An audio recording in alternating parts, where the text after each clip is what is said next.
Welcome to the Real Estate Explainer podcast, where we talk about anything and everything real estate. I'm your host, Brian Kixerweb. Today, we've got Alex talking about DSCR loans. Let's jump right into the episode. I just want to say thanks for jumping on the podcast. Thanks for having me. I'm a father of 3 boys. I live in Los Angeles. I'm an out-of-state real estate investor. I host a monthly real estate investor meetup here in LA, and I'm the most reviewed DSCR focused loan officer on Bigger Pockets.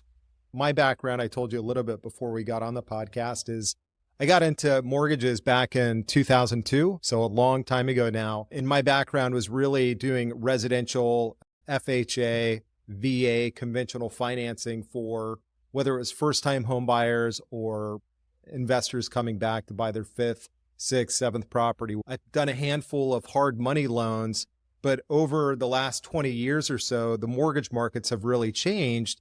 And getting a loan as a real estate investor has just become such a giant pain in the butt for the most part. Not with all lenders when it comes to conventional financing, but most of the time. So you have experience with a lot of Fannie and Freddie backed products, which have a ton of red tape, a ton of compliance stuff you got to follow in terms of the borrower's personal ability to repay the loan. Whereas a DSCR loan, it's based on that acronym, the debt service coverage ratio, the property. So these are business purpose mortgages where we're not looking at tax returns. We're not looking at your personal debt to income ratios. We simply look for a strong credit score and that the monthly rent is going to be sufficient to cover the PITI. So now you're not going to ask the client to provide a copy of their W-2s, tax returns? Nope. I've done dozens of loans for people where I never even asked them where they work, or it never even comes. So it's not part of the supporting documents that you're asking for on the front end. It just doesn't come in an equation. No, and it's not always that the borrower doesn't have great income, right? Oftentimes it's just that it's a nightmare to document it for Fannie and Freddie's boxes that you need to check. Or they make a ton of money and they do an excellent job of utilizing stuff like cost segregation and different tax strategies to actually make their debt to income ratio not pencil very well on paper. That's the cool thing. And I think that's what the real takeaway here is, that you're looking at the property. The property has to make sense for the lender to want to lend on it before you're going to move forward. Is that accurate? That's right. Where LTV wise, you'll find typical max loan to values for a purchase using a DSCR loan would be 80%. So 20% down, assuming that provides positive cash flow. And on cash out, you'll find some 80 out there, but primarily industry standard 75%. Are you looking at an ARV, so after repaired value, or are those loans within your wheelhouse? Absolutely. So in many cases, I'd say 3/4 of my pipeline is actually cash out refis. And that's partially because I market myself as the BRRRR guy on social media, right? So I do BRRRR investing myself. It's always been what's most fascinating to me. And if you don't know what BRRRR is, listeners, it's basically the fix and hold strategy.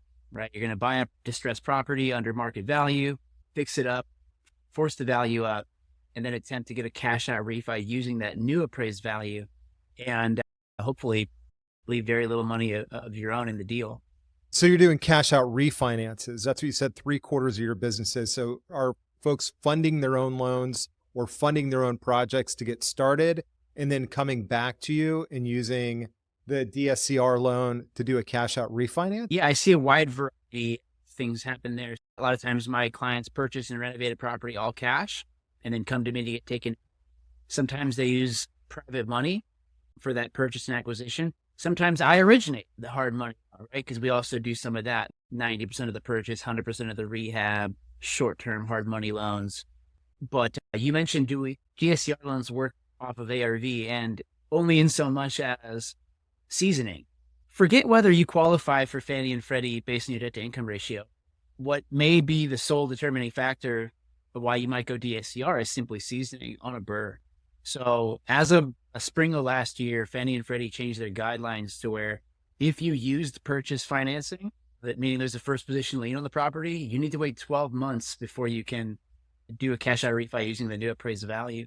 Now with DSCR loans, we have options with no seasoning, meaning we'll do it as soon as you've made the repairs, but more often than not, I'm utilizing a program that only requires 90 days of seasoning. So if you can follow me there, we get a guy who gets into a property, fixes it up real fast, and then sometime around day 45 or 60, they're listing the property for rent. At that point, we're ordering appraisal and structuring a new loan up to 75% of that new value. Okay, interesting. So what I was thinking is that you would only be using the DSCR loans on the initial acquisition. So this is a twist in my brain because I would think that you would use a loan strictly for the acquisition. And I didn't even think about using a hard money loan to acquire the property, maybe 9% a year to get into the property. So you buy it, you rehab it, but you want to get out of that loan as fast as possible and put in some permanent financing. Your loan all of a sudden works because you're not looking for that 12-month seasoning. You can get in right away. And now you bought the property for, let's say, $200,000, you put $50,000 into it. Now the house is worth $350,000 or $400,000. You're taking that new $350,000 or $400,000 so the investor can pull their initial cash outlay out and then pay back that loan. So that's a really cool strategy to use this loan program. Absolutely. It works very well with people who want to use that private money. And then those hard money lenders love us, right? Because a lot of them, most of them write 12-month notes, but you'll find a lot of boutique shops around the country who really only want to write 6-month notes. And these are great maybe for fast-paced fix and flippers, but it makes life slightly more complicated for fix and hold investors unless they're partnered with someone like us who knows how to get it done faster. Yeah, because a hard money guy makes his money on the churn. So he wants to keep originating those loans, take that same pool of money. What do you think the upfront points are? Typically 3 to 6? Oh, that varies so much depending on the source and everything else. But with us, I'd say the average loan that we do on that side of things, where we're doing 90% of the purchase, 100% of the rehab, average rate is somewhere in the 10s or 11s today with 2 to 2.5 points. That's not too bad if it's 2 to 2.5 points. And consider that we're on the aggressive side of things, more institutional capital, whereas you might find somebody within your network who wants to charge more, but maybe in exchange, it's a little bit more of a handshake agreement where it's just let me know when to send the, whereas we're doing a little bit more due diligence. No, and I think that is where a lender really adds value as well, or broker, because they're underwriting the deal for you, or they're helping you underwrite the deal, because sometimes people are too eager to jump into that real estate transaction because they have the cash that they can use to buy the property and they see this big outcome that they can have. But the reality is maybe they don't know the market as well as they should. And a lot of times the lenders are going to hit the pause button and say, hey, this is not the best deal for you to invest in. And that turns me over to one of the next questions that I see. We just touched on what the underwriting looks like. So they're underwriting the property itself, and they're looking for the debt service coverage. So then what does a good ratio look like? So let's say that I may be able to rent this property for $2,000 per month. What does a deal need to do so that the lender's willing to sign that check for you? Believe it or not, really probably just want to see a PITI at $1,999.99 or below. So most banks that are doing commercial mortgages, which at the end of the day are basically DSCR based loans, they typically want to see like a pretty conservative debt service coverage ratio where they're not only dividing by PITI, they're also including things like a vacancy factor, property management, utilities, a market vacancy factor, things like that. We're really only looking at divided by PITI, and we're only looking to clear a 1.0 for max leverage. So it's incredibly aggressive. Surely you're rewarded a little bit in rate for superior DSCRs, right? Like we have a certain rate sheet where you get a couple bips improvement. If you're above a 1.4, you get dinged on 1.0 and 1.15 because you're basically airtight, right? You're basically break even. And the truth is, if we're qualifying a loan at 1.0, it's worse than break even, right? Because we're not actually counting some real life expenses like property management, vacancy.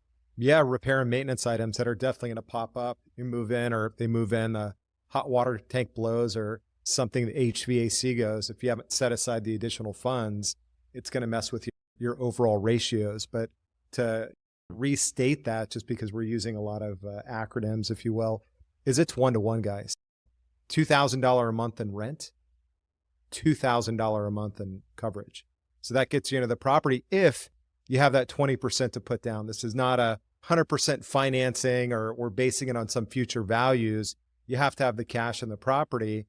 If you're looking to utilize a DSCR loan for purchase financing, it's important to note that the property needs to be considered rent ready or leased. So if it's a leased property, it's totally turnkey. Then we're doing a debt service coverage ratio based on the actual in-place rent divided by PITI, assuming that rent seems to be in line with the market. If it's vacant, we can still do that, but we're going to use the appraiser's opinion of the market rent to calculate the DSCR on what we call a 1007. It's a form type within the appraisal that we add to a traditional appraisal, which doesn't just include sales comps. It includes similar properties nearby and what they rent for to determine a market rent for this unit. All right, that's interesting. So having a property that is already leased is going to be superior because it eliminates that unknown when it comes to what the market rate really is. Because I imagine that most appraisers are going to be a little bit more conservative. When in doubt, probably. Yeah. Now, when you go about qualifying for a DSCR loan, are you looking at the real estate investor's history? Hey, I own 5 other rental properties. Or could someone that's looking to step into becoming a brand new landlord take advantage of this type of loan? I'd like to thank today's sponsor, CostSeg RX, a cost segregation company. If you're interested in a cost segregation study, log on to realestateexplainer.com and click the cost segregation link at the top of the page. Great question. In general, we like to see that the borrower has ownership in some real estate. Most of these DSCR lenders will have within their guidelines that it's not a first-time home buyer. However, it can be a first-time investor if they own their primary. But truth is, we're often getting exceptions because it's becoming more and more common to have creditworthy borrowers who say live in LA or San Francisco or New York, and before they're ready to buy a primary for $1 or $2 million in that neighborhood, they'd prefer to start accumulating some rentals in cash flowing markets like the Midwest. And so we have programs to accommodate that too for first-time investors. There are some rate sheets that do slightly reward borrowers in rate for extensive experience, but what's more often the case is that experience comes in handy when we're looking to get an exception. Let's say the file looks pretty clean, but there's just a bit of hair on it that's not meeting a guideline. We need to request an exception, and those exceptions always need to be accompanied by some type of a compensating factor. That might be excellent FICO, excellent liquid reserves. It could be experience. We recently did a loan at 75% LTV for a foreign national. He's a citizen of Australia, but he's lived here for 15 years, owns a $2 million house and 30 rentals. And typically lenders want to cap foreign nationals at 60 or 65% LTV, much lower leverage. Or not lend on them at all. They'll just say it's a hard no. So that's completely real. And I think what you just said is cool to bring it back to. And this is something that I think a lot of people need to look at when they're looking at jumping into real estate, is that you don't have to jump in as a homeowner. A lot of people do feel disenfranchised because they live in these high cost areas. They live down in San Diego or somewhere in New Jersey, or they're out in Hawaii where they're just not able to buy a property that they're comfortable living in for as much as it's going to cost if they're buying it, where you could literally go pick up a property in Kansas City for $160,000. Or you could go to Lake Charles, Louisiana and get a property for $120,000. And this type of loan would be a great opportunity to step into that market without having to go through the underwriting guidelines that you're capped out with conventional loans. I'm a perfect example of that. I rent my primary here in Los Angeles to live 100 yards from my in-laws with my 3 kids, and I own 20 rental units in Missouri and Texas. Just makes more sense for me at this moment. Absolutely. Yeah. One of the big things that I always like to look at too is what's the downside of these loans? And I already know what I think it is, but I could be totally wrong. And I was looking on your website, and what's super cool, and we'll talk about it in a second, this isn't a black box. You can go to the website and actually plug in the criteria. It'll tell you if the property or not the specific address, but if the property meets the guidelines to qualify for the loan. So I'd encourage you to talk about that in just a second. But the downside I see to these loans is most loans have prepayment penalties. You're going to have a prepay on the loan. So you're not going to get into this and then flip it to a conventional loan in 2 months. or even 2 years. What does it mean when you're looking at a 3-2-1 or a 5-4-3-2-1 prepay? What does that really mean? And that's a good thing to bring up. Since these loans are not backed by the federal government sponsored entities like Fannie Mae and Freddie Mac, they rely on secondary market investors on Wall Street or life insurance companies, hedge funds, these types of entities. So for them, it's all about balance of risk and reward and minimum yields. It's true. To be competitive on rate, most DSCR loans will have some type of prepayment penalty. Most common, or at least with us, would be a sliding or a step down type of prepayment penalty.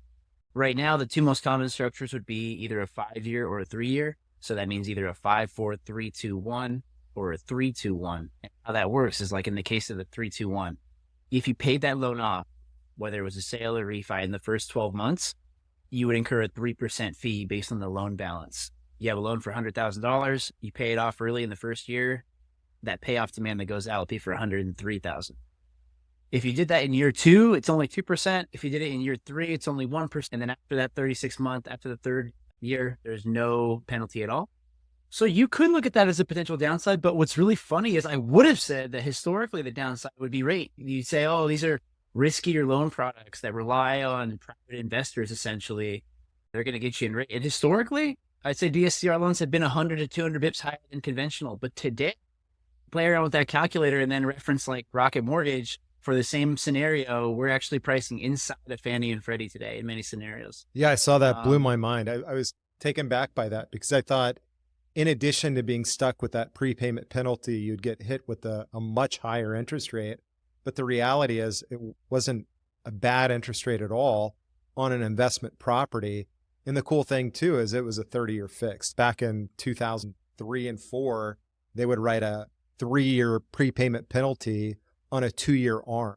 So your fixed period comes up and all of a sudden the rate's jacked up, but you can't get out of it because you have a prepayment penalty. That wasn't the case. This is a 30-year fixed, a very competitive rate, but you do have that prepay. There are a lot of investors out there. We meet them all the time. And I love meeting ones that have this great relationship with their local bank and they have a big portfolio of dozens of rentals and they think they're getting the best terms in the world. But it turns out they have a decent rate on 5 or 10-year term with 20-year amortization, and they still have to supply financials. They still have to do all these hoops. And I love being the one to introduce them to this concept of, no, man, if that thing cash flows, we're going to put it on 10 years of more AM, a similar or even lower rate, fixed for 30 years with half of the paperwork. That's what you're talking about because it monkeys up your cash flow if you've got a 20-year term. So having that 30-year term help out. So you're absolutely right. Yeah. And so what Brian was talking about, guys, on our website, if you go to investorpropertyloan.com/DSCR, we have this brand new pricing engine available to you. And this is obviously a great way for us to originate loans without manually doing so much math because we built it into this underlying spreadsheet. But I think the awesome value for borrowers too is really just to have it as a tab open on your phone that you use to pre-underwrite your deals. While I found myself when I was shopping for rentals in the beginning, I often would cheat and use like these internal broker channel calculators that we use to qualify loans. And I just use that as like a litmus test to see if this is a good deal or not. And so you can do that with our calculator where you'll see, you can just punch in some basic variables on the deal. Is it a purchase or a refi? What's the value? What's the monthly rent? What's your FICO score? Taxes, insurance. And as soon as you fill those in, you instantly get rates, fees, monthly payments, max LTV, the ability to toggle. You're also not asking for your name, email address, and phone number. So you're not getting bombarded with sales calls while you're playing along with the calculator, playing with the calculator. I thought that was really nice too, because the last thing you want to do is have a broker call you or a mortgage guy call you if you're not really ready to move forward. You want to qualify yourself, qualify the deal, and then advance to that next stage. And then that gets into the next question that I had is once you go through and you identify that this property works, let's say it's a purchase in this scenario, it's not a cash out refinance. Would you then move forward and click the submit button and get more information to get pre-approved or pre-qualified prior to making the purchase? Yeah. So the calculator is not meant to necessarily like remove my white glove service from the scenario. It's just to simplify one big time consuming element of it, which is the pricing out of scenarios. If it's a purchase and we haven't worked together before, the best way to get started would be to punch in the details of your scenario to the best of your knowledge there, hit get started. Then it'll ask for your name, number, and email. Then I'll be prompted. I'll get a little postcard of your scenario so that I can review it. And then I would reach out to you to collect some documents that we would need for a pre-approval. And on a DSCR loan, that's very basic. It's driver's license, 2 months worth of the most recent bank statements. And if you're using an LLC, your LLC documents. And we didn't really touch on that, but that's probably one of the top 3 benefits or reasons why someone might use a DSCR loan over conventional, despite all the other reasons we've already laid out, is the ability to vest title in an entity. So most of the loans we do, the borrower is an LLC, and investors love this for tax reasons, anonymity, liability, and different things. I could buy a property with my brother or my brothers or my friends or other partners that I brought into the deal, and we're all tied up in an LLC. Is that accurate or no? That happens all the time. We see family members split or just business partners split, husband, wife split, and everything in between. You're asking for everybody's information that's on the LLC. To various extents, right? So what we require is one personal guarantor who owns at least 20% of that LLC to serve as basically the guarantor of the loan, even though this loan will not report to their credit as a trade line. It's not a consumer loan, but we do need someone that we can pull credit on for qualification. So sometimes one person decides to take that responsibility in a group. Other times they split it. Sometimes there's a strategic reason. Maybe one person's FICO's tank and the other's is great. And we just use the one that's great. All right. And then, so once they've done that and they're ready to move forward, do you issue like a traditional pre-qualification letter? Yeah. So in the case of a purchase, like we said, you go through that, just get an idea of pricing. I'd get in touch with you and request a few documents from you. And then same day issue a pre-approval letter. On DSCR loans, I really like to make them property specific. I think it makes them look stronger. It's just a little bit more realistic. I can say on my letter, based on the proposed debt service coverage ratio of the property located at 123 Main Street, borrower was pre-approved on the following terms. Are you then ordering an appraisal on the property, same as a traditional loan? Yeah, we do order an appraisal. The difference between ours and a traditional loan is that rent schedule. So a traditional only requires a 1004 form, which is sales comps. You add to that the 1007, which is the rental comparables. Our appraisal might cost like $100 to $200 more. I'd say right now they're anywhere in the $600 to $800 range. That's pretty standard, though. If you're asking the appraiser to do rent comps, they're going to charge you for it. So it absolutely makes sense.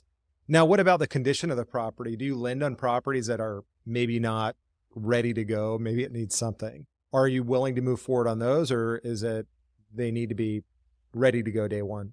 Since we're not documenting your personal ability to pay that mortgage with your personal income, we're qualifying it based on the rent. We really want it to be rent ready. There is a certain threshold, though, which we can get away with. Like right now, specifically in our best price program on a purchase, if there are deferred maintenance items called out by the appraiser that we think makes it rent ready, like in your case, maybe ripped up carpets, chipped paint, broken siding. If we can get an invoice from a contractor that states that the repairs noted are less than $2,500 in cost, we will actually approve that, put $2,500 in escrow, and release it to you once you've done those repairs post-closing. That's great. So I work with a bunch of masterminds across the country that typically the individual that founded the mastermind have property that they're selling on an ongoing basis, meaning that's their primary business is to sell real estate. They'll go in, they'll work with local builders or local rehab guys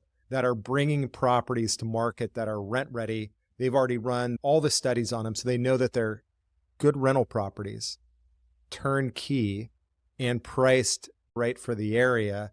I feel like this loan would be the perfect fit for these masterminds. That way they could take their base, who are typically people who want to become real estate investors, and they're just connecting the dots. Here's the property, here's the loan, here's the property manager. Now you're comfortable to buy that property in Columbus, Georgia. You're comfortable to buy the property in Oklahoma. Let's move forward because we've given you all the tools. Totally. We love working and partnering with turnkey companies because what they're doing is trying to sell a cash flow rental property to somebody who wants just investment. And those are built to cash flow. So they obviously are easy for us to underwrite and typically are pretty freshly renovated. Perfect. And I was just looking through my notes to see if I'd missed anything as a prospective client that's jumping into the scenario. what questions didn't I ask during this episode when it comes to this specific loan type? You asked a lot of great ones. I would just say that I started out like you did in residential mortgages and really wasn't loving it. I got on Bigger Pockets as a means of learning about real estate investing because I knew it was something I always wanted to do, even though I didn't have the cash to do it yet. And I found everyone asking the same questions. And it was stuff like, hey, I want to invest in my LLC, but my loan officer says I can't. I want to cash out my BRRRR. Loan officer says I can't. A loan officer says I can't have more than 10 financed properties. My DTI doesn't work. In around 2017, I got acquainted with these business purpose loans because it made my life so much easier. These are easier deals to originate. I can make this a yes or no math question, less emotional. And then it also is perfectly suited to make investors' lives a lot easier. And my natural transition to this point has been, how do I make that transaction as fluid as possible? And this calculator, I think, is like really going to take it to the next level, because right now it's a functioning widget where you can pre-underwrite your deal to see if it makes any sense. You can get an idea of where our rates and terms stand today, even if you're not ready to pull the trigger yet. You're just trying to get an idea. And ultimately, week over week, we're just going to be adding features to this portal, if you will, make it the most user-friendly experience possible. No, I'm going to say I jumped on there, like I said earlier today, and I was playing around with it. And I think the cool thing for me to use it, I could say, okay, if I'm buying this property for $250,000 and then I make up the rental amount, how much am I going to be able to rent it for? $1,350, $1,500, $1,600. It's going to tell me how much cash I need to bring into the deal, $100,000. So I know that property might not work based on the rent that it's generating if I don't have $100,000. So then you really have to start identifying, okay, what properties work? And then, like we were talking about, it's not just in your backyard. So you're not in Los Angeles. You're looking at Middletown, Ohio, Sulphur, Louisiana. You're looking at these other markets that are out there that have the rental price points to make it work with that specific out-of-pocket overlay. So definitely a cool calculator. Don't get me wrong, we love doing loans in California when we can, but the truth is these are super attractive in the Midwest and South, where you have properties where the average monthly rent covers a mortgage at 75 or 80% loan to value, which just doesn't exist in some of these more expensive coastal markets. Absolutely. These are for non-owner occupied properties on residential real estate. We're not talking about commercial deals. So it's not for a warehouse, correct? That's correct. It's primarily, the bucket is 1 to 4 unit residential properties. So single families, duplexes, triplexes, fourplexes. We even have a bucket for 5 through 8 unit small balance multifamily. And then the loan range, what's your minimum? And then where are you seeing your maximums? I'm glad you asked that, because a lot of lenders cap their minimum loan amount at $150,000 or $100,000. We actually go as low as $75,000, which is great for a lot of these markets in Ohio where you have properties worth $110,000, $105,000, $120,000, and you need a hair below $100,000 loan to make the deal work. $75,000 minimum, up to $2 million is easy on a DSCR loan for 1 to 4 units. Beyond that, if you're looking for $2 to $5 million, it's available as well, typically at reduced leverage, lower LTVs. Perfect. And then what's the best way for the listeners to get in touch with you? Best ways would be either Bigger Pockets. You can find me, Alex Bekeza, Bekeza, or on Instagram, Bekeza the BRRRR lender. And my email is alexinvestorpropertyloan.com. Perfect. Thanks for jumping on the podcast today. Yeah, thank you, Brian. If you'd like to get connected with today's guest, log on to realestateexplainer.com and click the Get Connected button on the homepage.